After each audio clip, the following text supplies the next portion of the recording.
Mi familia solía ir de campamento con algunos grupos de amigos cuando yo era niño.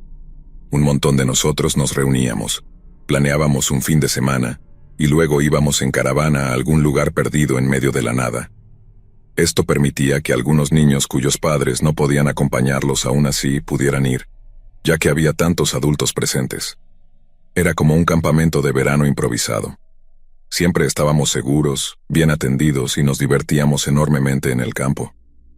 Recuerdo una Navidad cuando tenía unos 5 años, y estábamos acampando en el campo. Ya había ido a varias de estas salidas, y me emocionaba mucho participar en las festividades. Me consideraba un veterano del Outback. Mi papá me dejaba encender mi propia pequeña fogata, asar mi propia comida e incluso decidir mi hora de dormir. Estos campamentos eran recuerdos muy especiales para todos nosotros. Crecíamos y nos encontrábamos a nosotros mismos, alejados del bullicio de la ciudad. Para quienes no lo saben, el Outback es uno de los terrenos más duros y aislados del mundo. Es un paraje implacable, salvaje y sin desarrollar, seco, sin agua, y donde todo está preparado para matarte, incluso las plantas y los animales. Pero no nos preocupábamos por eso. Nuestros padres se encargaban de organizar los campamentos para que nunca enfrentáramos nada peligroso. No eran expertos en supervivencia, pero conocían bien los detalles de estar en un lugar aislado. Muy pocos de estos viajes resultaron en contratiempos o lesiones. Éramos 9 niños en total en nuestro campamento, y no se nos permitía vagar libremente por el campo. Los padres nos daban un walkie-talkie para que nos avisaran cuándo volver al campamento. Nunca nos alejábamos mucho, pero esa era mi parte favorita de todo el viaje. Nos sentíamos como un equipo de operaciones especiales en una misión por tierras hostiles. Otros niños reunían el resto de las herramientas: palas de mano, brújulas, una pequeña lona para cobertura. No estábamos simplemente explorando el sitio de camping. En nuestras mentes, estábamos en otro mundo. Me imagino que debíamos parecer bastante equipados mientras deambulábamos a pesar de ser tan pequeños. Entre todos, el mayor probablemente tenía 8 años. Era imaginación en su máxima expresión, y nuestros padres solo alimentaban las llamas de esa imaginación. De vez en cuando nos hablaban por el walkie-talkie fingiendo ser el campamento base o un helicóptero de rescate, cualquier cosa que encajara con el juego que estuviéramos jugando. No recuerdo exactamente a qué jugábamos ese día, pero no habíamos contactado a los padres en un buen rato. En realidad, habíamos ido un poco más lejos de lo normal, sintiéndonos atrevidos. Entonces, el walkie-talkie comenzó a crujir. Todos nos reunimos y esperamos el mensaje. Lentamente, alguien comenzó a hablar a través del altavoz, con un sonido distorsionado. Era la voz de un hombre, que dijo que él era Santa Claus, y que estaba tratando de encontrarnos para darnos nuestros regalos. Le preguntamos dónde estaba y cómo podíamos encontrarlo. Todos mirábamos el radio con ojos abiertos como platos. Para nuestras mentes de niños tenía sentido. Por supuesto, Santa tenía que comunicarse a través de las ondas de radio. Viajaba por todo el mundo. Necesitaba un sistema de comunicaciones para hacer un viaje así. «Estoy aquí, y sé que estoy cerca de ustedes», dijo. «Puedo oírlos a todos, no están lejos. ¿Por qué no siguen hacia el norte hasta que me vean?» Miramos nuestro equipo. A pesar de nuestra falta de habilidades al aire libre, teníamos la brújula y sabíamos en qué dirección quedaba el norte. Esta era la mayor distancia a la que habíamos estado, así que decidimos contactar primero a los adultos. Seguramente querrían venir con nosotros para conocer a Santa. Pensándolo ahora, me pregunto si colectivamente sabíamos que algo no cuadraba. De cualquier manera, estábamos emocionados. Todos corrimos de vuelta al campamento gritando que habíamos contactado a Santa. Los padres se rieron de nosotros mientras nos amontonábamos en el campamento, pero no dejamos de insistir. Estábamos seguros de que Santa acababa de hablar con nosotros por el walkie-talkie y quería que fuéramos a encontrarlo. Algunos de los padres nos calmaron y nos empezaron a hacer preguntas, directa y específicamente. ¿Quién había contactado a quién en la radio? ¿Qué dijo exactamente? Le dijeron dónde estaban acampando, su nombre, dónde vivían. ¿Cuánto tiempo habló con ustedes? Siguieron y siguieron con las preguntas, y nosotros, emocionados pero casi irritados, respondimos a todas. ¿No entendían que Santa Claus nos estaba esperando en algún lugar, justo detrás del matorral? Nos dijeron lo que realmente estaba pasando, que ese no era Santa, sino algún loco del Outback que probablemente estaba a 1,5 kilómetros o 2 de distancia, Solo comprendimos en parte lo que decían. Fue algo complicado porque tenían que mantener la ilusión de que Santa Claus era real mientras nos explicaban que la voz que habíamos oído era la de un extraño peligroso que quería atraernos al bosque. Nos quitaron el walkie-talkie y no nos permitieron ir a ningún lado el resto de ese viaje. Nos sentimos muy decepcionados en ese momento, pero ahora entiendo la gravedad de la situación y lo espeluznante que fue. Recuerdo haberlos escuchado hablar de esto más tarde esa noche. Honestamente no sabían qué pensar. Podría haber sido otro campista solo jugando honestamente con unos niños por la radio. La realidad era que no lo sabían y no podían arriesgarse a averiguarlo. Cambiamos de lugar de camping después de ese viaje por razones obvias. Lo que realmente los sacudió fue que ni siquiera oyeron al tipo. Todos estábamos conectados a la misma frecuencia, así que cuando su voz salió por nuestro altavoz, debería haber salido por el altavoz de los adultos también, pero no lo hizo. De alguna manera ese tipo habló directamente a nosotros, solo a nosotros, e intentó que lo encontráramos.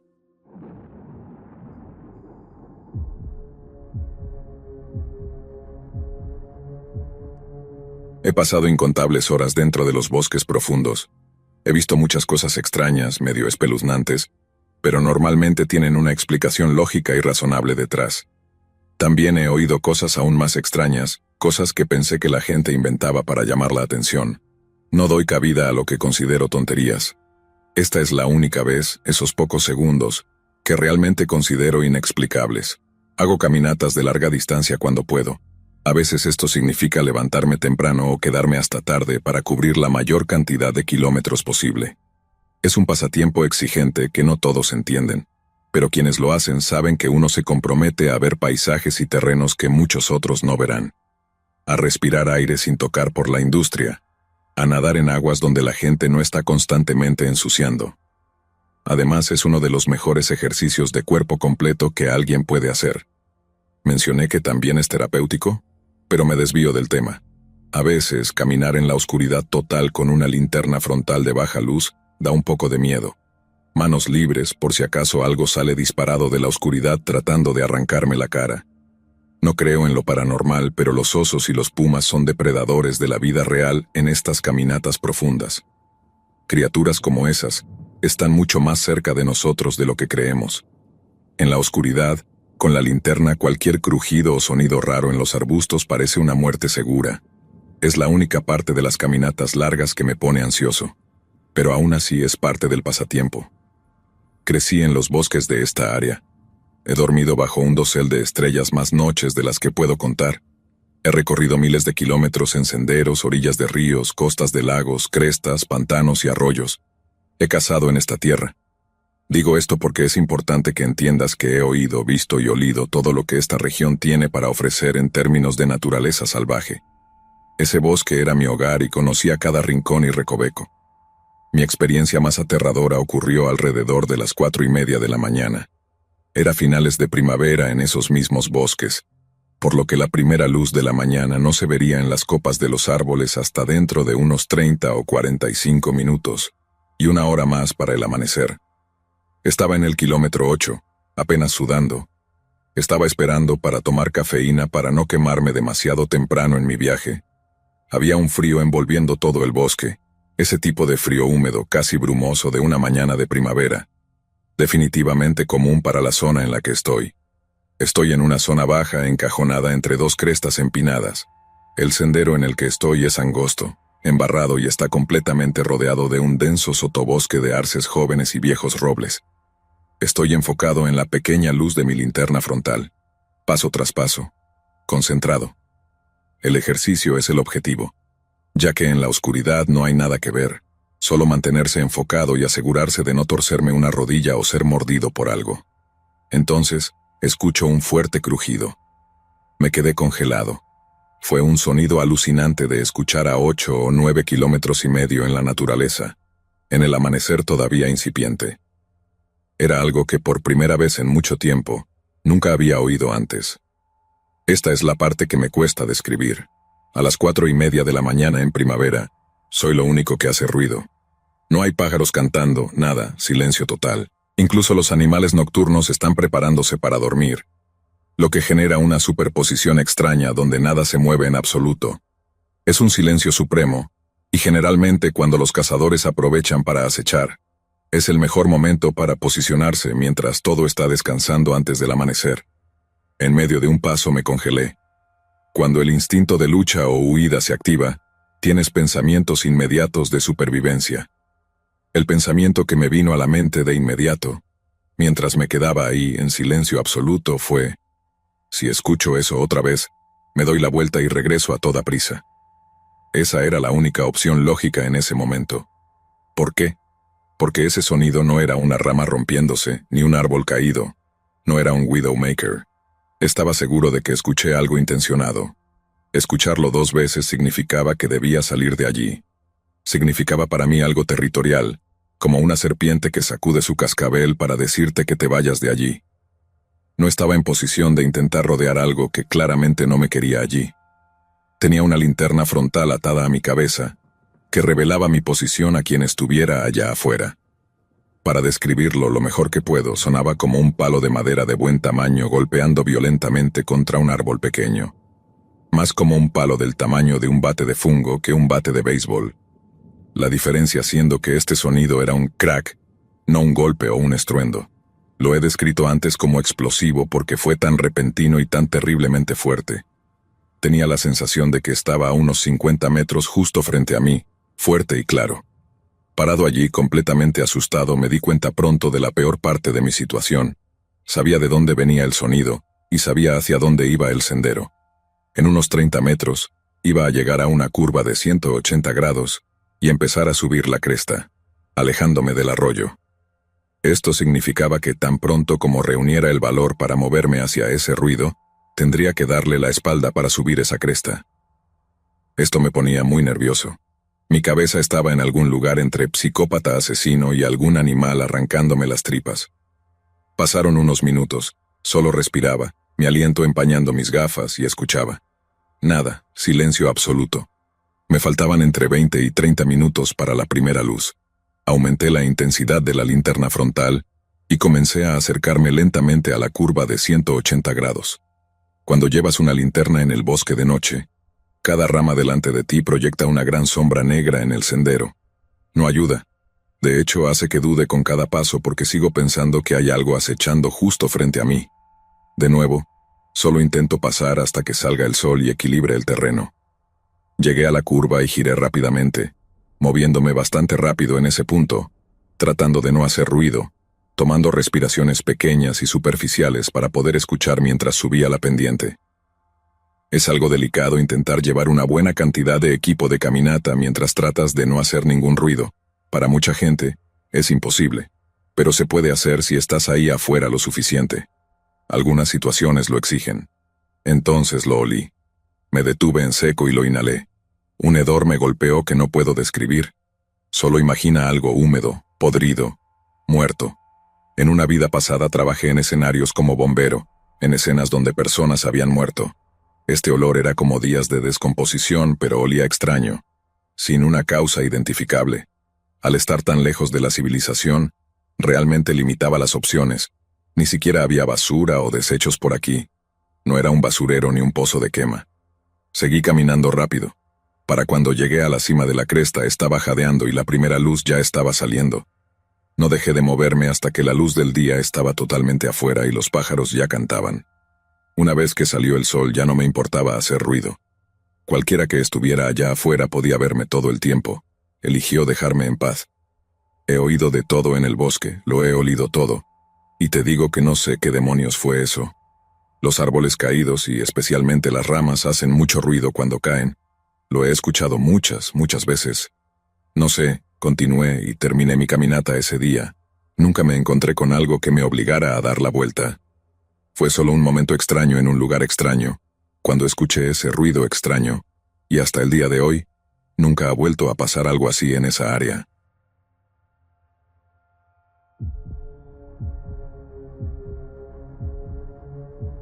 Me encontraba en algún lugar en medio de las montañas blancas en verano, cuando me topé con lo que parecía una escena de película de terror. Estaba solo, a aproximadamente 12,5 kilómetros de la zona recreativa más cercana. Me gusta hacer caminatas fuera de los senderos y descubrir pequeñas lagunas y cosas así. Ese día descubrí un campamento donde había ocurrido algo muy, muy malo. Una persona que claramente no tenía experiencia en senderismo, acampando o cualquier actividad al aire libre, se había metido en serios problemas. Eran alrededor de las 7 de la mañana cuando encontré el campamento. El lugar estaba absolutamente destruido, como si un tornado hubiera pasado, recogido todo y luego lo hubiera tirado de nuevo. Había basura por todas partes, ropa desgarrada en tiras, la tienda de campaña mordida y hecha jirones de poliéster. Olía a muerte y a residuos sépticos, como a desechos humanos podridos por todo el área. Lo primero que me impactó fue el silencio inquietante, hasta que noté una figura humana desesperada, cubierta de sangre y gimiendo en silencio bajo un árbol cerca de la tienda. Tenía el cuerpo lleno de heridas abiertas de distinta gravedad. Podía ver carne y tejido colgando de algunos de los cortes más profundos. Las heridas no estaban infectadas, pero tampoco sangraban mucho. Lo que sea que hubiera pasado, había ocurrido hacía un buen rato. La persona se había ensuciado encima y el aire estaba impregnado de ese olor. Esta persona había estado tirada allí durante mucho tiempo. Dejé mi mochila, saqué mi botiquín y me acerqué a la persona. Parecía que había perdido una pelea con un hombre de 4 brazos armado con cuchillos, profundas cortadas desde el hombro hasta la cadera, y punturas en la espalda, y cortes defensivos en manos y antebrazos. Lo atendí lo mejor que pude, le di agua, revisé mi mapa y me apresuré hacia el camino más cercano. Esto fue mucho antes de que los teléfonos celulares fueran comunes y apenas funcionaban en esas montañas. Afortunadamente, había un camino relativamente cerca, a menos de 3,5 kilómetros. Pero cuando caminas por el matorral no es precisamente rápido. Avancé lo más rápido que pude mientras trataba de armar el rompecabezas. Desearía haber examinado mejor el campamento. ¿Estaba solo? ¿Tuvo una pelea con alguien mientras acampaba que terminó de forma fatal? ¿Fue un extraño quien hizo esto? No sabía qué pensar. Los animales siempre son una posibilidad, pero ¿por qué no terminaron el trabajo? Llegué al camino y no sabía hacia dónde ir. No había ninguna comunidad a la cual dirigirme, solo estaba buscando gente para pedir ayuda. Comencé a caminar hacia el norte y, afortunadamente, pude detener a un par de hombres en un viejo jeep. Les expliqué lo mejor que pude lo que me había encontrado, y debo haberlo hecho bien, porque sus rostros perdían color a medida que les contaba. Acordaron ayudarme y se fueron a toda velocidad por el camino. Dijeron que llamarían a las autoridades y que me llevarían de regreso al punto exacto en el camino donde me encontré con ellos. Esa sería la forma más rápida de reencontrarnos. Toda la operación de rescate fue como una carrera de relevos, porque cada persona sabía la ubicación de la siguiente, pero nadie conocía toda la ruta completa. Los tipos del jeep sabían cómo llegar al pueblo y regresarían a buscarme. Yo los guiaría hasta el sitio de la tragedia. Solo quedaba una cosa por hacer: esperar a que llegara la ayuda. Tardaron alrededor de 1 hora en aparecer, y los guié hasta la persona aún no identificada. No estaba muy consciente cuando lo ayudé. De hecho, estaba bastante seguro de que moriría antes de que llegáramos. Después de 1 hora allí, no era difícil llegar a conclusiones sombrías. Ese hombre estaba claramente al borde de la muerte. Incluso si llegábamos a tiempo, una infección podría llevárselo en cualquier momento. Después de sacarlo tomó otra hora para que los servicios de emergencia lo subieran desde el cañón. Los ayudé a llevarlo hasta afuera. Una vez que lo subimos a la camilla, pude ver que sus heridas eran mucho peores de lo que había imaginado. Cada centímetro de su cuerpo estaba aplastada y cortada en todas direcciones. Grasa y músculo colgaban de él y de la camilla en las pendientes pronunciadas. El hombre entraba y salía de la conciencia todo el tiempo y con razón. No podía imaginar el dolor que ese hombre soportó durante días. Lo subimos por la última cresta, lo cargamos en el vehículo de rescate, y el sheriff y los guardaparques me preguntaron si quería un aventón de regreso, así que acepté su oferta. Regresamos al pueblo y me limpié. Todo el día se convirtió en algo mucho más que una caminata de larga distancia, en una misión de vida o muerte para un extraño al que ninguno de nosotros conocía. Después de limpiarme y acomodarme en la estación, me fui dejando mi número para que me llamaran y me informaran sobre el estado de la persona a la que ayudamos. Un amigo vino a buscarme y me llevó al inicio del sendero donde había dejado mi camioneta. Le conté los detalles mientras conducíamos, temblando durante todo el trayecto. Finalmente llegamos. Recuperé mi camioneta y me dirigí a casa. 3 días después de regresar al trabajo, había un mensaje en mi contestador. Era del departamento del sheriff. La historia era que el hombre que encontré había decidido ir a acampar y escuchó que debía colgar su comida de un árbol para evitar que los osos se acercaran. Bueno, lo hizo, pero la colgó casi directamente sobre su tienda y no lo suficientemente alto. La noche anterior a que yo llegara a ese lugar, un oso usó la tienda y su ocupante en un intento de trepar al árbol para alcanzar la comida. El hombre despertó con 4 patas de oso negro hundiéndose en su cuerpo mientras el animal se movía para intentar trepar. El tipo sobrevivió y juró al personal del hospital que se mudaría a la ciudad y que nunca volvería a pisar el bosque en su vida.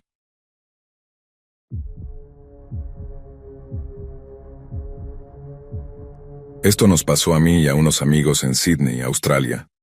Cuando queríamos beber siendo menores de edad, comprábamos una caja de cervezas o una botella de licor y caminábamos unos 4 kilómetros hacia el monte, en medio de la nada, para beber sin preocuparnos de meternos en problemas. Nos quedábamos dormidos en nuestros sacos de dormir bajo las estrellas en verano y estábamos perfectamente bien. Esta es la esencia de las travesuras en el Outback: tierra y polvo, una botella de alcohol y tus mejores amigos a tu alrededor. Al final del día es algo inofensivo. No estamos tratando de meternos en problemas, causar daños o molestar a nadie. Es un rito de paso, una forma de crecer y ser quienes se supone que debemos ser. Estoy seguro de que en tu país y cultura hay una tradición similar para los jóvenes. Sin embargo, lo que nos pasó esa vez fue algo bastante fuera de lo común. Una tarde, mis amigos deciden que es noche de campamento, así que nos vamos con cervezas al lugar habitual que solíamos usar. Todos simplemente estuvimos de acuerdo, empacamos y luego nos subimos a las camionetas para el viaje. Fue improvisado, sin planear nada realmente, lo que significa que ninguno de nosotros revisó el clima. Este fue un gran error, porque sabíamos lo importante que era hacerlo, especialmente después de habernos metido en situaciones peligrosas antes debido a tormentas y cosas similares. Por supuesto, el pronóstico era de tormentas peligrosas en toda el área para más tarde en la noche, pero mientras manejábamos, ni una sola nube estaba a la vista. La idea de que pudiera llover no se nos pasó ni por la mente, y el retraso de las nubes de tormenta fue la tentación perfecta para nosotros. Llegamos, montamos un campamento modesto y dejamos que la fiesta estallara al caer la noche. Algunos de nosotros bailábamos, otros hablaban, pero todos estábamos borrachos. Para eso vinimos y honestamente éramos realmente buenos en ello. Ninguno de nosotros notó cómo se acumulaban las nubes encima, un ligero retumbar a lo lejos. Nos hicimos un último brindis y nos dormimos sin tener ninguna advertencia. Como expliqué, el tipo de campamento que hacíamos era extremadamente rústico. Teníamos una pequeña fogata, los sacos de dormir, tal vez un par de sillas y un parlante portátil, y absolutamente nada de cobertura. Sin árboles, sin lonas, sin carpa. Nada que sirviera como refugio. Esto es acampar en el monte, y el único lugar donde podíamos soltarnos y beber sin problemas. En medio de la noche, los 5 adolescentes borrachos abandonamos el campamento para refugiarnos en unas cuevas cercanas. La lluvia fue lo primero que nos despertó, torrencial, cayendo del cielo e inundando nuestros sacos de dormir. El pánico fue abrumador, y pronto el relámpago y el trueno nos tenían a todos exaltados y casi espumando por la boca. Es aterrador quedar atrapado en un clima extremo e inesperado. Literalmente no hay a dónde ir. No sé por qué, pero me recordó a la sensación de ahogarse, como no tener control alguno de la situación, sin aliento y tratando de escapar. Las cuevas estaban en una zona alta, con vista a una gran bifurcación del río Hawkesbury. Teníamos una idea aproximada de dónde estaban, pero la tormenta nos tenía completamente desorientados. Un relámpago iluminaba la línea de la cresta y nos hacía correr en una dirección. Otro destello y mirábamos hacia arriba, viendo que de alguna manera habíamos corrido en la dirección equivocada. Era como un juego retorcido de gato y ratón, excepto que este juego se sentía mortal. Lo logramos, a pesar de que todo el planeta parecía estar en nuestra contra. La tierra se convirtió en lodo bajo nosotros, arrancándonos los zapatos y los calcetines. Las rocas cedían a cada paso, haciéndonos caer de bruces. No nos importaba. Subimos la colina a toda prisa y encontramos la entrada a las cuevas. Nos tiramos allí en una pila por un rato, tratando de recuperar el aliento. Nos estremecíamos cada vez que un relámpago destellaba o el trueno rugía, empapados por la lluvia y congelados. Eventualmente empezamos a reírnos como nunca antes, de todo lo aterrador que había sido, pero que ahora ya no importaba. Todavía estábamos bastante borrachos. Un par de nosotros nos pusimos a cavar un hoyo para la fogata. Teníamos algunos encendedores entre nosotros, y había arbustos secos en el suelo de la cueva.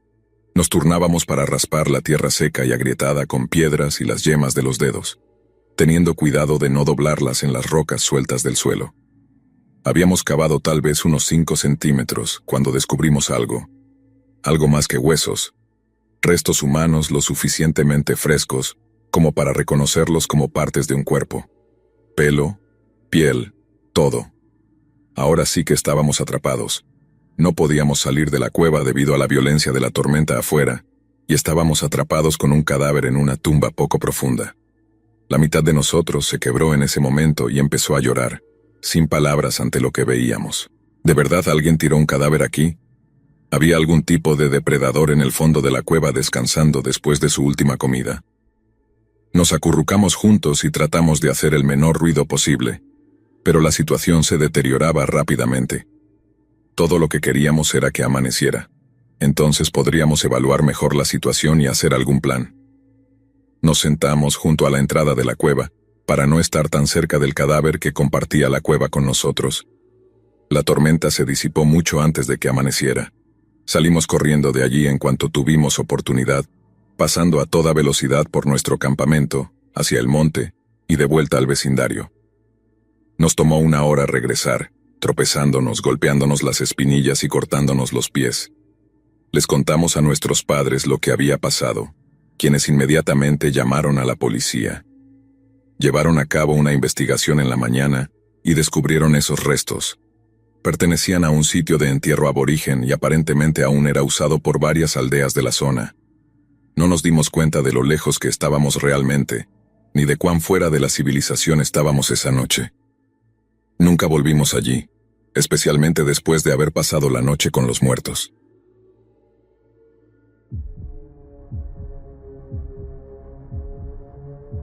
Estaba caminando un tramo del sendero de los Apalaches con un par de amigos cuando nos encontramos con un manojo de palos. Los palos estaban atados en una figura similar a las del proyecto de la bruja de Blair. Obviamente, alguien lo había colocado allí, justo en el centro del sendero apoyado contra una roca. Me pareció genial, así que lo agarré y lo puse en mi mochila. Mucha gente deja cosas raras en los senderos, especialmente en los Apalaches. Todos saben que otro excursionista está solo una semana, un día, 1 hora o incluso apenas 10 minutos detrás de ti. No a todos les gusta, pero algunos de nosotros dejamos pequeños recuerdos y regalos para quien nos siga. A veces es comida o cerveza. Otras veces es una manta o un objeto hecho a mano, como ese manojo de palos. La figura me pareció interesante y no pensé 2 veces en llevármela. El trabajo que se tomó para entrelazar todo era increíblemente detallado. Quería intentar replicarlo más tarde, en un día en el que tuviera más tiempo libre. Era hermoso y llamativo. A los otros chicos les pareció raro. Como dije, recordaba a la bruja de Blair, pero la película ya tenía algunos años, y la novedad de que supuestamente era real ya se había desvanecido. Terminamos la caminata y montamos el campamento para pasar la noche. Estábamos agotados del largo día, así que después de cenar nos retiramos a nuestras respectivas tiendas de campaña y nos quedamos dormidos. En esos días tratábamos de cubrir muchos kilómetros. A la mañana siguiente fui el primero en despertarme, así que me levanté para hacer café. ¿Y qué fue lo que encontré? Un manojo de palos idéntico al que habíamos encontrado el día anterior, sentado en la cima de la pila de madera carbonizada de la fogata de la noche anterior. Cuando digo idéntico, quiero decir increíblemente igual, como 2 gotas de agua. Era exactamente el mismo trabajo artesanal, los giros, los nudos, todo igual. Lo primero que hice fue revisar mi mochila, y efectivamente, el que había recogido todavía estaba allí. Cada uno de mis amigos juró que no lo había puesto allí, y yo obviamente dije lo mismo. Era raro, porque todos estábamos completamente seguros de que ninguno de nosotros lo había puesto allí, pero nunca pude estar seguro de que alguno de ellos no estuviera jugando una broma.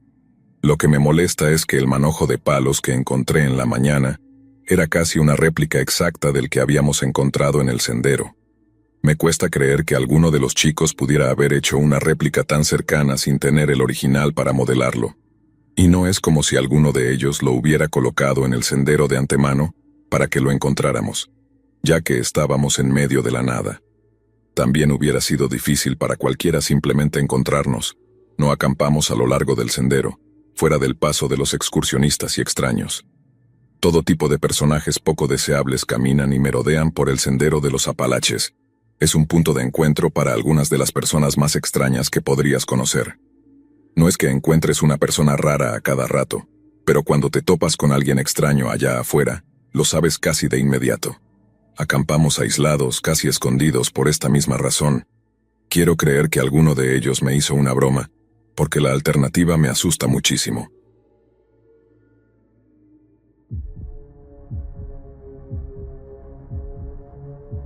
Estaba caminando por Terranova, siguiendo una antigua vía de tren que hacía mucho tiempo había sido desmantelada y convertida en un gran sendero, durmiendo donde fuera que me encontrara al caer la noche.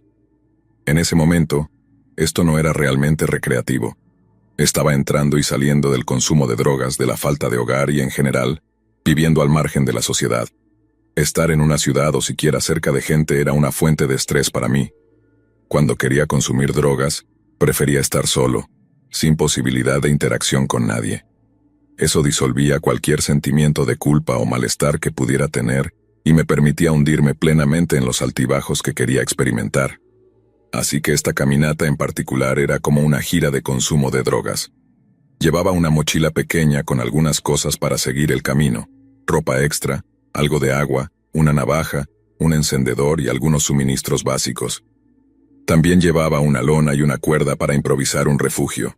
En ese punto, cualquier señal de gente o pueblo estaba a unos 2 días de distancia detrás de mí.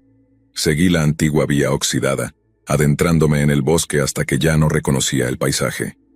Me drogaba y seguía caminando y explorando, hasta que quería drogarme de nuevo. Un día llegué a una pequeña aldea de cabañas, excepto que todo estaba abandonado. Casas rodantes en ruinas, autobuses convertidos en viviendas quemadas, pequeñas cabañas todas cerradas y en decadencia. Era espeluznante pero también interesante. La descomposición urbana era como nada que hubiera visto antes, especialmente en un lugar tan remoto. ¿Quién vivió aquí y por qué tuvieron que irse? Me sentía como si hubiera descubierto un misterio olvidado. El sol ya estaba bajando, así que decidí montar el campamento en un terreno mayormente vacío, donde había una camioneta abandonada que lentamente se estaba deslizando hacia un barranco cercano.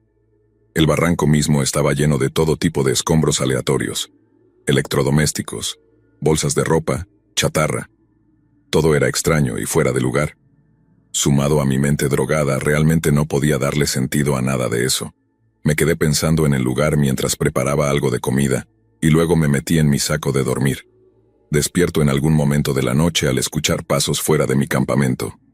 Al principio pienso que es un animal, pero los pasos suenan como los de un humano. La apertura de mi refugio de lona dejaba que escuchara cada paso mientras sucedía. Los pasos se acercaban y rodeaban mi posición. Lentamente y en silencio saco mi navaja. Si intenta atacarme, mi plan es apuñalar primero y preguntar después. Cualquiera que intente entrar a mi campamento en medio de la nada está buscando hacer algún tipo de daño. Mi corazón late a 1000 por hora, pero trato de mantenerme en silencio. No hay teléfono, no hay dónde correr, no hay otra opción de ningún tipo. O se va, o uno de nosotros va a morir aquí. Los pasos se detuvieron en algún lugar fuera del campamento. Supongo que él se acercó más rápido de lo que esperaba y vio la silueta de mis pertenencias entre los árboles. Por un segundo, pudimos oírnos respirar. Eso es todo. Como la peor pesadilla de cualquier mochilero, para mí duplicada. Un asesino loco, algún extraño en el bosque, o la policía viniendo a investigar un escuadrón cerca de un pueblo abandonado. Tenía en la cabeza que encontrarían todas mis drogas y parafernalia, y me meterían en prisión antes del amanecer. Honestamente no sé cuál de esos resultados sería peor. Afortunadamente los pasos empezaron a alejarse del refugio hasta que dejé de oírlos. Esperé un poco para ver si regresaban, pero no escuché nada. Salí lentamente de mi lona, sin ver nada y sin encender mi linterna. Rápidamente desmonté todo.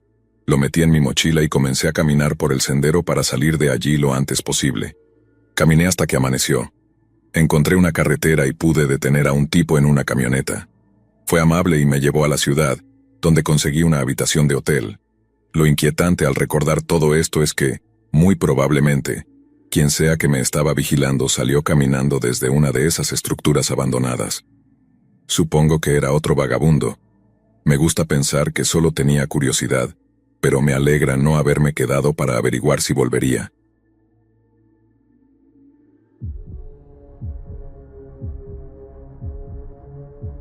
Esto definitivamente entra en la categoría de lo más extraño.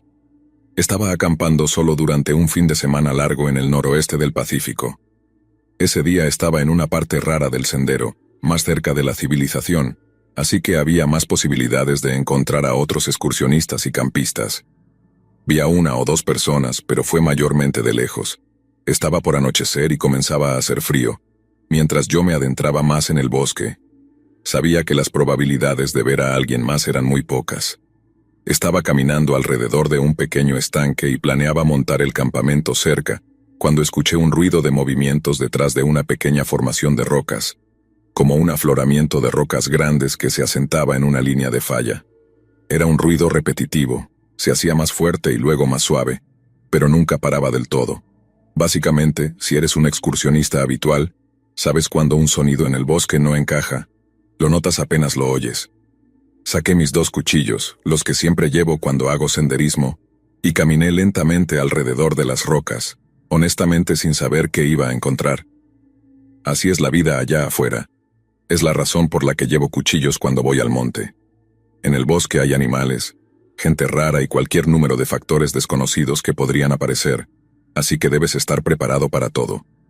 Estar preparado a veces significa enfrentarlo de frente. Lo que no esperaba y realmente me sorprendió fue ver a una pareja muy atractiva, de unos 20 años, teniendo sexo estilo perrito, de una forma muy agresiva pero feliz, sobre una manta. Obviamente ellos estaban tan sorprendidos como yo de vernos. Nos asustamos y gritamos todos, y mientras ellos se apresuraban a cubrir sus cuerpos y su ropa en pánico, me disculpé torpemente, recogí todo mi equipo, y simplemente me alejé medio corriendo hacia el bosque, pasando su tienda de campaña en el camino. Completamente me había perdido su equipo. Estaba montado al otro lado de la pendiente de la colina, por donde yo no había subido. Se ve que estaban relajados por estar tan lejos en la naturaleza, pero no contaban con que alguien más se pusiera a caminar por los matorrales en el mismo lugar. Retrocedí más o menos medio kilómetro antes de suponer que ya estaba lejos de ellos. No es que fueran a perseguirme, pero seguro debí parecer un psicópata apareciendo de repente por detrás de esas rocas, con los ojos abiertos de par en par y blandiendo un par de cuchillos. Monté mi campamento de nuevo y me reí hasta quedarme dormido esa noche.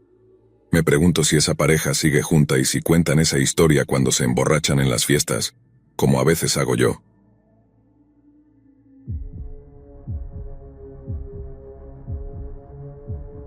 Estaba acampando en el norte de California, prácticamente en la punta de California, en lo profundo del bosque cerca de un embalse. Este lugar podría ser muy concurrido para actividades recreativas en la época correcta del año, pero era otoño y a mitad de semana, así que me encontraba completamente solo allí. Tenía mi camioneta estacionada a unos 4 o 5 kilómetros de la carretera. En la mañana, antes de que saliera el sol, me entraron unas ganas muy fuertes de ir al baño. Y como no hay baños, caminé un poco por el sendero y encontré un pequeño lugar apartado, cerca de un arbusto de zarzamoras y un saliente de agua del embalse. Como dije, no había otros campamentos alrededor, ni autos. Ni siquiera podía escuchar un motor por la zona. Estaba tan solo como se podía estar. Empecé a escuchar unos ruidos en la línea de árboles, justo cuando estaba comenzando a amanecer. ¿Qué demonios había entrado en mi área privada? Me di cuenta de que no sabía si era temporada de caza en esta zona. Estoy escondido entre los arbustos, y he oído muchas historias de personas que son disparadas accidentalmente en áreas remotas durante la temporada de caza. Me asomé por encima del arbusto de zarzamoras, y no a más de 12 metros de mí estaba un oso enorme, fácilmente de unos 250 kilos. Intenté alejarme con cuidado, Pero al dar un paso hacia atrás, pisé una ramita que se quebró. Los pantalones los tenía medio bajados, mi trasero era un desastre y ahora estaba en el radar de un depredador al acecho. Escabullirme ya no era una opción, y correr sería una sentencia de muerte. Este oso y yo instantáneamente giramos nuestras cabezas hacia el otro y nuestras miradas se cruzaron. Ambos sabíamos lo que estaba pasando. Yo estaba aterrorizado y el oso no. El oso estaba curioso, hambriento, tal vez irritado. Por la forma en que irrumpió en el claro, sonaba como si estuviera molesto. Yo estaba medio desnudo, cubierto de sudor, y lo escuché resoplar al otro lado del arbusto. Estaba decidiendo cómo asegurarse el desayuno. Intenté hacerme ver más grande y hacer ruido, pero el oso no se movió. De hecho, comenzó a caminar hacia mí. Esto no era bueno porque era la única opción con la que me sentía cómodo. Todos han oído que si te haces grande y ruidoso, ellos se van. Pues no, no se van, vienen a ver de qué estás hecho. Miles de pensamientos pasaban por mi mente. El principal era que no iba a hacerme una bola y dejar que este oso monstruosamente grande jugara conmigo. Me agaché lo más que pude detrás del arbusto de zarzamoras para que no pudiera verme, y comencé a correr tan rápido como pude, mientras me mantenía agachado y en cuclillas. Ese era el último recurso. Asustarlo no funcionó, así que el escape era mi última opción. Tienes que recordar que estaba solo allá afuera, el único campista alrededor del embalse. Aunque gritara, nadie vendría a rescatarme. Mi pensamiento era que, si el oso no me veía correr, tal vez no me perseguiría. Y si ya estaba un poco lejos antes de que realmente me viera corriendo detrás del arbusto de zarzamoras, quizás me dejara ir. Funcionó. Me siguió alrededor del arbusto unos 6 metros. Decidió que no valía la pena y me dejó escapar. El oso se había acercado tanto que pude olerlo y ver la baba goteando de su boca. Honestamente, pensé que iba a ser el desayuno de este oso, que ese sería mi final. Volví al campamento, me limpié, y esperé a que mi visitante saliera de entre los árboles, pero nunca lo hizo, y me mantuve en alerta máxima el resto del viaje.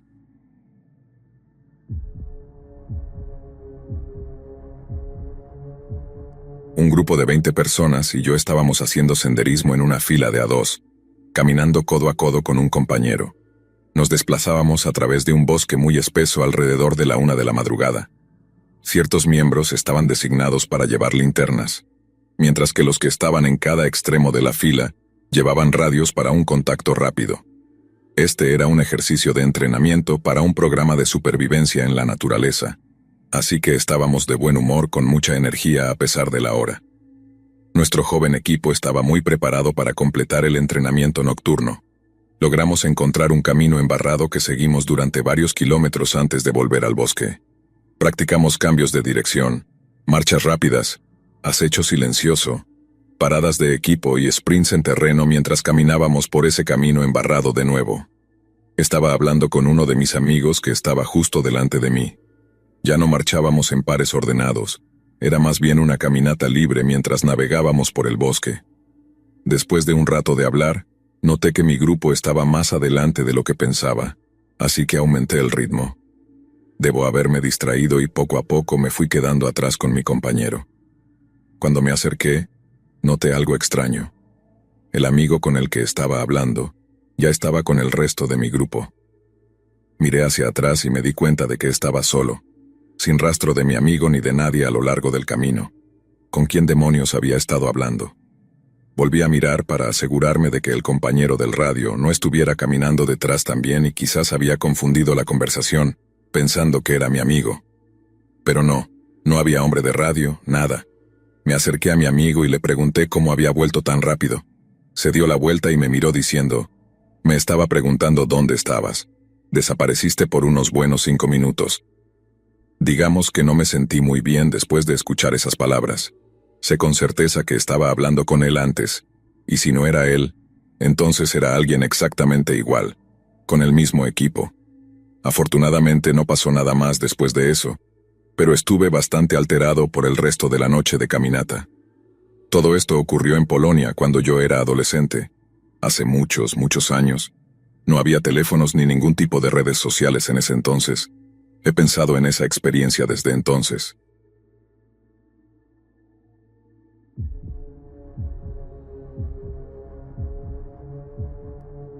Nunca me ha pasado, pero siempre temo toparme con un cultivo de marihuana. He encontrado algunos abandonados, pero nunca uno activo, por suerte. Vivo en el suroeste, donde esto no es una idea tan descabellada. La gente se topa con estos cultivos todo el tiempo, o al menos lo hacían hace unos 10 años. Afiliados de carteles e incluso ciudadanos fuera de la ley se adentran en la naturaleza, establecen un perímetro y luego proceden a llenar las hectáreas de fila tras fila de plantas de marihuana. No necesariamente son malas personas, pero como era un delito grave, requería seguridad acorde.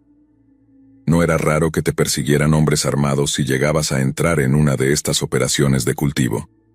Todas estas historias me crearon una especie de paranoia, ya que mi pasatiempo me lleva a adentrarme mucho en la naturaleza.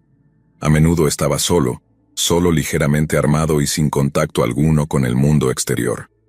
Una vez, encontré un galón de leche vacío y completamente limpio, colocado en una roca en medio de un arroyo, a unos centímetros sobre el nivel del agua, con algunas salpicaduras en las rocas alrededor, como si alguien acabara de caminar hasta el centro del arroyo.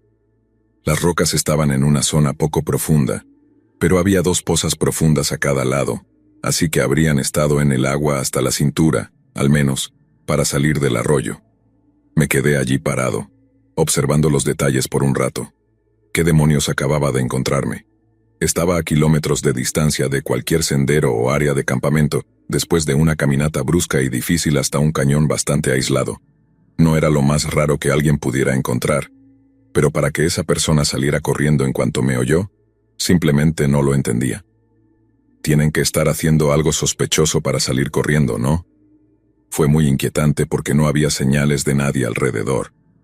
El arroyo se había desbordado la noche anterior, y ese galón vacío habría sido arrastrado corriente arriba, o completamente enterrado entre los desechos flotantes. El galón estaba limpio, intacto, sin daños y prácticamente nuevo. Incluso tenía una fecha de caducidad que aún no había pasado. Alguien acababa de dejar ese galón allí cuando yo doblé la curva. No había huellas en la orilla, y habría sido casi imposible que alguien estuviera en ese estrecho cañón sin que yo lo notara. Habría visto sus huellas, o incluso los habría visto a ellos. La única explicación es que alguien me oyó venir y bajó por el arroyo para evitar dejar rastros. Luego subió en algún lugar donde la orilla estaba rocosa, y después se escondió de mí. ¿Por qué? ¿Problemas mentales? ¿Actividad criminal? Dejé esa área rápidamente. Años después, en el mismo lugar y en otro viaje, alguien iluminó mi campamento desde arriba con un foco de alta potencia en medio de la noche. Fue algo como nunca antes había experimentado. Completa iluminación, en silencio, totalmente desorientador. No conoces la vulnerabilidad hasta que una fuerza invisible desde arriba ilumina todo tu mundo solo para echarte un vistazo. No había nadie alrededor, ni aviones en el cielo, ni árboles lo suficientemente grandes para esconder a una persona, nada. Un silencio absoluto. Si alguien hubiera estado en los árboles por encima de mí o en cualquier lugar alrededor, habría escuchado el crujir de las ramas. Pero la luz no venía de las ramas, venía de mucho más arriba. Solo después alguien me sugirió que tal vez estaba relacionado con un cultivo. Tal vez los cultivadores habían mejorado su seguridad incluyendo drones, lo cual sería un movimiento ingenioso de su parte. También tendría sentido que agencias gubernamentales usaran drones para buscar estos cultivos. Fue un amigo militar el que me sugirió esa teoría.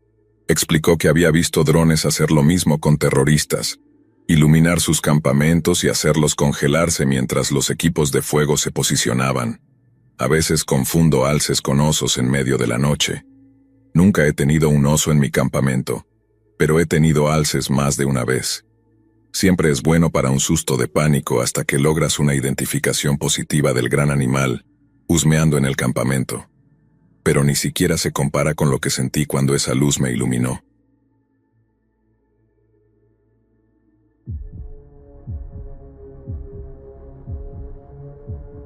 No sabía dónde publicar esto, pero creo que este lugar es tan bueno como cualquier otro. He sido un lector silencioso de la comunidad de horror durante mucho tiempo, y finalmente decidí compartir una de mis historias, una que he tratado de bloquear en mi mente. Publiqué algunas fotos que tomé ese día, y antes de que me lo pregunten, no tengo la cámara ni el disco donde estaban guardadas las imágenes. Intenté revisar los metadatos de las fotos y videos que capturé, pero el tiempo de caminata y las marcas de tiempo en las imágenes no coinciden en absoluto. Dicho esto, estoy casi seguro de que tengo una foto tomada en el momento exacto del evento, pero no sé cuál es. Ahora, mi historia. Lo que sigue ocurrió el 19 de julio del 2011. Para darles un poco de contexto, cada verano desde que tenía 7 años, iba a California a visitar a mi papá. Me llevaba a recorrer el estado, visitando todos los lugares geniales que un niño querría conocer. A medida que fui creciendo, comenzó a llevarme a parques nacionales como Yellowstone, Redwood y Yosemite. Ese año, en particular, quería volver a Yosemite y alquilar una de esas tiendas que se ven en los campamentos del pueblo. Estaba muy emocionado ya que la última vez que estuvimos allí, nos hospedamos en un hotel que estaba a casi 2 horas fuera del parque. También mencionó que deberíamos hacer el famoso sendero de la niebla en el parque, que sube hasta las cataratas Bernal. La última vez que estuvimos ahí, me costó mucho subirlo porque mis pies me mataban. Incluso insinuó que quería bajar por el sendero John Muir que está en la cima de las cataratas. Para aquellos que no lo saben, John Muir es una especie de leyenda en California. Fue un pionero en la preservación de tierras salvajes en Estados Unidos. Su logro más notable fue establecer Yosemite como parque nacional en 1890. Incluso después de su muerte, a este hombre le dedicaron un hospital y una escuela secundaria. Otro detalle importante es que, durante ese año, Yosemite registró una fuerza 3 veces mayor en sus cascadas debido a la cantidad de nieve y lluvia que recibió durante el invierno y la primavera. Creo que incluso salió en las noticias nocturnas con Brian Williams en ese momento. La mañana de la caminata, mi papá y yo nos despertamos emocionados. Ambos nos habíamos preparado para este día. Yo estaba en el equipo de campo traviesa de mi escuela y él iba al gimnasio. Estábamos más que listos para tomar este increíble sendero. Empacamos nuestras mochilas, nos pusimos las botas y llevamos la camioneta de mi papá hasta el estacionamiento del sendero. Llegamos alrededor de las 8:30, y el estacionamiento ya estaba lleno. Supongo que había mucha gente deseosa de ver este fenómeno único. Tuvimos que estacionar en la zona de Curry Village, lo cual será importante más adelante. Después de casi 2 kilómetros, llegamos al inicio del sendero. La primera parte del sendero de la niebla está pavimentada y tiene algunas pendientes pronunciadas, aunque nada extremo.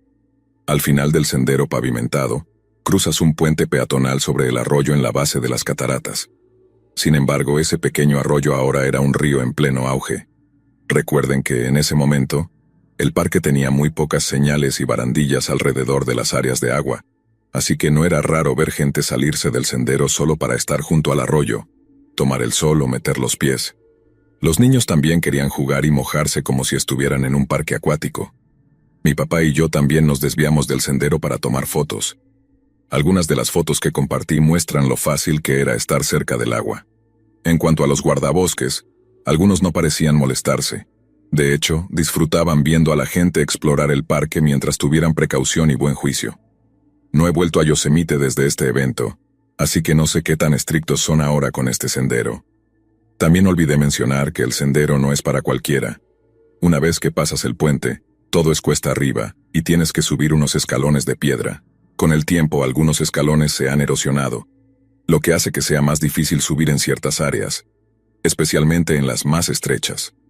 Además, tienes que lidiar con la niebla de las cascadas y no perder el equilibrio. De lo contrario, podrías caer al agua. Después de un breve descanso, mi papá y yo empezamos a subir por las cataratas Bernal. Como mencioné antes, la niebla de las cascadas era intensa, pero era gratificante. Cuando llegamos a la cima era casi mediodía y estábamos listos para abrir nuestros almuerzos. Pero antes, nos dirigimos al inicio del sendero John Muir, tomando algunas fotos en el camino. El sendero no era muy largo, pero si queríamos regresar al estacionamiento tendríamos que tomar otro sendero que era mucho más largo que el de la niebla. Concluimos que pensaríamos en eso durante el almuerzo, ya que el hambre estaba aumentando. Fue entonces cuando mi papá me preguntó si deberíamos comer junto a las cataratas o buscar un lugar más tranquilo. Hasta el día de hoy, no sé qué me hizo decir que deberíamos buscar un lugar más tranquilo, lejos de las cataratas y los turistas ruidosos. Mi papá estuvo de acuerdo, así que nos dirigimos río arriba hasta un punto donde el río se convierte en un pequeño arroyo, y nos sentamos en una zona de picnic. No había nadie a la vista, solo podíamos escuchar el agua fluyendo y los pájaros cantando. Mientras terminábamos, vimos a un montón de personas viniendo de todas direcciones, y no caminaban ni corrían, sino que parecía que tenían prisa por llegar a algún lugar, pero sin saber exactamente a dónde ir. No le dimos importancia y decidimos acercarnos al arroyo antes de regresar a las cataratas. Para llegar al arroyo, había que saltar sobre unas rocas divertidas para escalar y brincar. Nos acercamos a una de ellas. Mi papá pasó primero haciéndolo ver fácil, mientras que yo, por mi parte, tuve que tomar un poco de impulso. Al aterrizar sentí algo que siseó y me tocó la pierna. Me di la vuelta rápidamente y vi una serpiente de cascabel enrollada en el hueco con los ojos fijos en mí. Por suerte no me mordió. Estaba a una distancia segura. Llamé a mi papá, que tiene un miedo inmenso a las serpientes. Le señalé el lugar, y cuando la vio, se puso pálido. Me reí mientras él retrocedía asustado, y en ese momento otro excursionista se acercaba a esa misma roca. Le advertí que rodeara la zona. Al principio, tenía una expresión confundida, pero al ver la serpiente, sacó su teléfono para tomar fotos. Para ese momento mi papá ya había tenido suficiente de la serpiente y se dirigió al arroyo, y yo lo seguí, esperando que el otro chico no se llevara una mordida. El arroyo era poco profundo, lo cual era difícil de creer considerando que se convertía en una catarata rugiente. Me quedé en el borde para mojar mi pañuelo en el agua fría, mientras mi papá se acercó un poco más, y se inclinó para hacer lo mismo. Entonces, de repente, un hombre apareció de la nada y comenzó a hablarle a mi papá con voz frenética. Dijo algo como: «Señor, no se le permite estar ahí, por favor salga del agua». Como mencioné antes, no era raro ver gente cerca del agua, especialmente en un arroyo pequeño como ese. Sin embargo, era muy extraño porque este hombre no era un guardabosques, ni estaba vestido para hacer senderismo. Mi papá se incorporó lentamente y le dijo al hombre: «Solo estamos mojando nuestras bandas de sudor antes de bajar. Todo está bien». Pero el hombre se mostró aún más preocupado. «Señor, por favor, debe salir del agua ahora mismo. Es muy peligroso. Acabo de ver a 3 personas morir donde usted está». Luego, el hombre se volvió hacia mí y dijo: «Hijo, si valoras la vida de tu padre, debes sacarlo de ahí». Me quedé completamente sin palabras en ese momento. Mi papá ignoró las súplicas de este hombre, pero antes de que pudiéramos decir o hacer algo, el hombre salió corriendo para advertir a otros turistas que se acercaban al agua. Después de que se fue, mi papá salió del arroyo y tomamos nuestras mochilas para regresar a las cataratas. Mientras caminábamos, le pregunté a mi papá qué quería decir el hombre cuando mencionó que vio morir a 3 personas justo donde estábamos. Me miró igual de confundido, pero me tranquilizó diciendo que tal vez habían caído y se lastimaron. Eso me confundió aún más. El arroyo no era tan potente como las cataratas, así que ¿cómo alguien perdería el equilibrio y moriría? No pensé mucho más en eso, ya que me distraje al ver a una multitud de personas en el área donde había visto la serpiente de cascabel. Estábamos tratando de encontrar a un guardabosques para que nadie resultara herido, pero por alguna razón no había ninguno a la vista. Finalmente, llegamos a las cataratas, y estábamos completamente exhaustos de la caminata. Decidimos bajar por el sendero de la niebla. Al llegar al inicio del sendero, había una gran multitud de personas bloqueando el camino. Nos abrimos paso entre el grupo de personas y los excursionistas confundidos. Y fue entonces cuando vimos la cinta de precaución a lo largo del sendero. Debía haber unos 15 guardabosques vigilando la zona y diciendo a los excursionistas que volvieran inmediatamente. Alguien le preguntó a uno de los guardabosques por qué cerraban el sendero, y casi con un tono calmado y profesional, el guardabosques dijo: «Oh, todo está bien. Solo encontramos un animal muerto en el sendero, y el olor es realmente insoportable. Estamos tratando de retirarlo, pero por ahora el sendero de la niebla está cerrado. Todos aquí tendrán que bajar por el sendero de John Muir». Inmediatamente supe que algo estaba mal. Había demasiada precaución para solo un animal muerto. ¿Y por qué estaban cerrando también los bordes cerca de las cataratas? Además, los 2 guardabosques en el sendero no estaban mirando el sendero en sí, sino el agua. Entonces escuché en la estática de uno de los radios. Solo pude entender algo sobre excursionistas desaparecidos. El sendero John Muir resultó ser un desvío bastante agradable, hasta que alcanzamos el sendero Paranor. Estaba cubierto de excrementos de caballo, y el olor era tan malo como se pueden imaginar. Este trayecto duraba unos 16 kilómetros. Nos encontramos con algunos de los otros excursionistas en el camino, y todos especulábamos sobre lo que realmente había pasado. Uno dijo que probablemente había muerto un oso, y que los guardabosques tenían que sacar un camión para llevarlo. Otro dijo que era un alce o un ciervo. Es gracioso lo que la gente inventa en estas situaciones, pero todos ellos estaban equivocados. 2 horas después, finalmente llegamos al final del sendero, y mis piernas ya se sentían como gelatina en ese punto. Aún necesitábamos llegar al estacionamiento. En el camino vimos a otro guardabosques vigilando el inicio del sendero de la niebla. La curiosidad venció a mi papá y se acercó al guardabosques para preguntarle qué había pasado en realidad. El guardabosques, sabiendo que mi papá no se había creído la historia del animal muerto, suspiró y con una expresión de duda en su rostro dijo: «Hay 3 excursionistas. Eran parte de un grupo de iglesia y decidieron cruzar las barandas cerca de la cima de las cataratas para tomar fotos. La primera víctima cayó al agua, perdió el equilibrio y fue arrastrada por la corriente hasta caer por la catarata. 2 más del grupo intentaron salvarlo, pero también perdieron el equilibrio y fueron llevados por la corriente. Estaba paralizado. Si hubiéramos decidido almorzar en esa área, habríamos sido parte de la multitud de personas que presenciaron ese horrible evento, sin poder hacer nada más que ver cómo 3 personas caían hacia su destino. Lo que nos contó el guardabosques aún me atormenta. Debido a la fuerza de las cataratas y los rápidos, no podemos recuperar los cuerpos hasta que la corriente disminuya en octubre o incluso noviembre. Mi corazón se hundió al pensar en los amigos y familiares de las víctimas. Va a pasar mucho tiempo hasta que puedan recuperarlos. Regresamos al auto con las piernas doloridas después de esa caminata de casi 20 kilómetros, y el resto del camino de regreso fue completamente en silencio. Nunca volví a mencionarlo con mi papá, y aún pienso en ese hombre diciéndole a mi papá que saliera del agua. No sé qué habría hecho si mi papá hubiera sido una de esas víctimas. Esto demuestra que ninguna foto vale la pena arriesgar tu vida. David Horms, de 22 años, fue el primero en ser encontrado un mes después del incidente. Estaba atrapado contra una roca a 75 metros corriente abajo.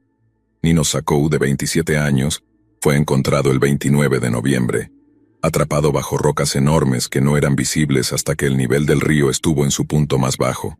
Luego, el siguiente sábado, Rina Badal, de 21 años, fue encontrada. Los 3 eran de la comunidad cristiana del Valle Central de origen del Medio Oriente. Mi corazón está con los amigos y familiares de las víctimas. Que descansen en paz.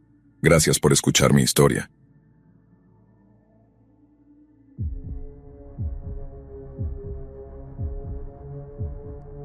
Esta es la historia de cómo mi esposa desapareció en el viaje que habíamos soñado juntos durante años.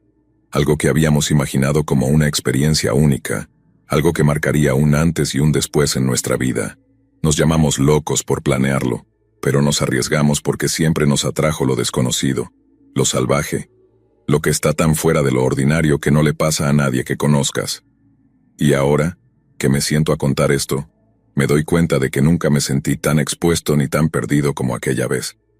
He pasado años tratando de encontrar respuestas, y solo encuentro preguntas más profundas, más escalofriantes, en cada rincón de la memoria de ese viaje.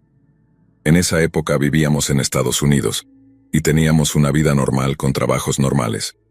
Sin embargo, ambos sentíamos un vacío, un anhelo de aventura y descubrimiento que nos llevó a planear ese viaje a África, para explorar lo más profundo de las reservas naturales. Era el tipo de experiencia que solo ves en documentales, y a pesar de las advertencias sobre lo que podríamos encontrarnos, nos preparamos como pudimos. Nos vacunamos, obtuvimos permisos, y llevamos todo lo necesario, aunque nadie nunca se prepara lo suficiente para lo que realmente ocurrió. En una de nuestras excursiones conocimos a un grupo de locales, miembros de una tribu cuya existencia ni siquiera habíamos previsto. Al principio su presencia nos puso nerviosos, pero su hospitalidad fue tal que decidimos pasar algunos días con ellos. Nuestra guía turística los describió como reservados pero amables, y nosotros nos sentimos fascinados al observar sus costumbres. Nos hicieron partícipes de sus rituales, nos mostraron sus danzas y, cada noche, escuchábamos sus historias en torno a una fogata que nos hacía sentir en otro mundo. Sin embargo, conforme pasaron los días, Notaba ciertos detalles que no parecían encajar. No había infraestructura, ni utensilios de metal, ni indicios de pertenencias personales. Todo parecía provisional, como si el campamento mismo pudiera desvanecerse en cualquier momento. Me daba una incomodidad que no podía describir, pero como ellos no parecían preocupados y mi esposa se sentía a gusto, traté de ignorar esas dudas. La última noche, los miembros de la tribu nos invitaron a quedarnos a dormir en su campamento, en una especie de círculo protector que, según ellos, nos mantendría a salvo de los depredadores. Aunque al principio dudé, al final aceptamos. Teníamos un cansancio acumulado, y decidimos que una noche en el campamento sería suficiente. Nos recostamos bajo el cielo de África, en medio de ese ambiente primitivo, cerrando los ojos para grabar en nuestras mentes cada detalle, sin saber qué sería la última imagen que tendría de mi esposa. A la mañana siguiente desperté solo. Al principio pensé que ella habría salido a explorar, pero noté que no había señales de nadie más en el campamento.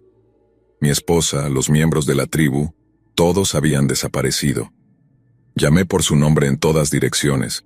Mi voz se quebraba en cada grito, esperando alguna respuesta que nunca llegó. Solo el silencio me devolvía cada eco. Sabía que algo iba terriblemente mal. Corrí por cada rincón del campamento buscando pistas, huellas, alguna señal de vida, pero todo estaba tan intacto, tan pulcro, como si nunca nadie hubiera estado allí. Busqué ayuda en los guardias de la reserva y después en la policía local, pero no me tomaron en serio. Dijeron que los locales acostumbran a moverse, que tal vez ella se había separado accidentalmente, pero no había nada accidental en todo esto. Esa misma tribu, con su hospitalidad extraña, se había desvanecido en un solo día, y la policía y los guardias parecían tener respuestas demasiado cómodas. Con el tiempo, llegué a la conclusión de que no solo ocultaban algo, sino que tal vez eran cómplices de aquello que los unía. Hasta el día de hoy nunca he vuelto a ver a mi esposa.